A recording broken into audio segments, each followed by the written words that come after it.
Манай улсад өнгөрсөн онд нийтдээ 19 аймгийн 150 гаруй суманд иргэд том бага ямар нэг хэмжээний олборлолт явуулж байгаа гэсэн мэдээлэл судалгаа байна. Үүнээс харвал газар нутгийн хамгийн их үр өгөөж өгөх боломжтой гэж хэлж болох хичнээн га газар эвдэн сүйтгэгдэж дахин ашиглагдахааргүй үлдэж байгааг тооцоолох боломжгүй юм. Гэхдээ ухаж олборлож болсон юм бол дахин нүхэн сэргээх боломжтой гэдгийг Монголын бичил уурхайн нэгдсэн дээвэр холбооноос санал болгож байна. Үүний тулд эхний ээлжинд нийтээрээ нэгдсэн нэг ойлголтод хүрэх шаардлагатай юм. Энэ нь хуваарай ашигт олборлагч иргэд харин холбоонд нэгдэн үйл ажиллагаагаа явуулж байгаа бичил уурхайчид гэдгийг тодорхойлох шаардлагатай юм а.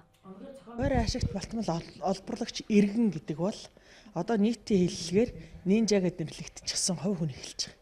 Энэ хүмүүс бол хариуцлага хүлээх чадамжгүй, дуртай газараа ухаж ингэж бусдын нэр хүндэд халтаа үйл ажиллагаа хийж авдаг хүмүүс бол хуваарай ашигт малтмал олборлагч иргэд юм а. Бичил уурхайчид гэдэг бол хуучин бол хуваарай ашигт малтмал олборлагч иргэдийг албажуулаад, хариуцлагажуулаад тодорхой хэмжээнд эвлэлтэд нэгтгэсэн иргэдийн нэгдлэл юм.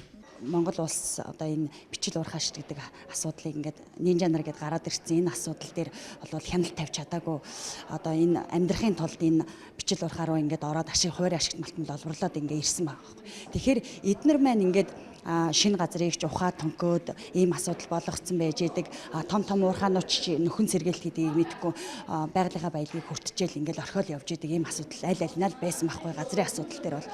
Тэгэхээр энэ ашигт малтмал олборлж байгаа ийм улсууд маань ерөөсөө л ямар ч хууль дүрм журам байгаагүй.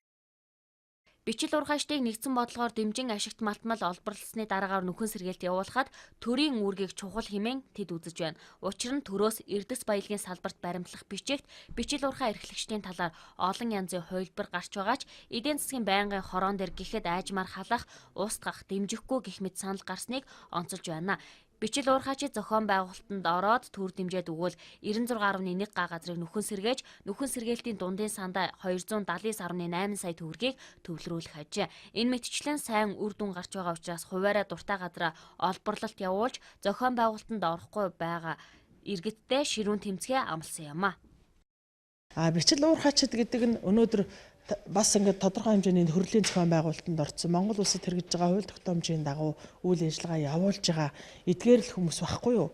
Тэгэхээр хуваарай ашигт малтмал олборлагч иргэн бичил уурхайч хоёроо ялахгүйгээс болж тэдний хийсэн буруутай үйл ажиллагаа манай бичил уурхайчдын нэр хүнд дээр нилээдгүй гардаг. Үүнийг таслан зогсоохын тулд өнөөдөр төр нэгэнт эрдэсвэлгийн салбарт баримтлах бодлогын бичиг баримтаа тодорхойлж эхэллээ тийм ээ. Тодорхойлчлоо.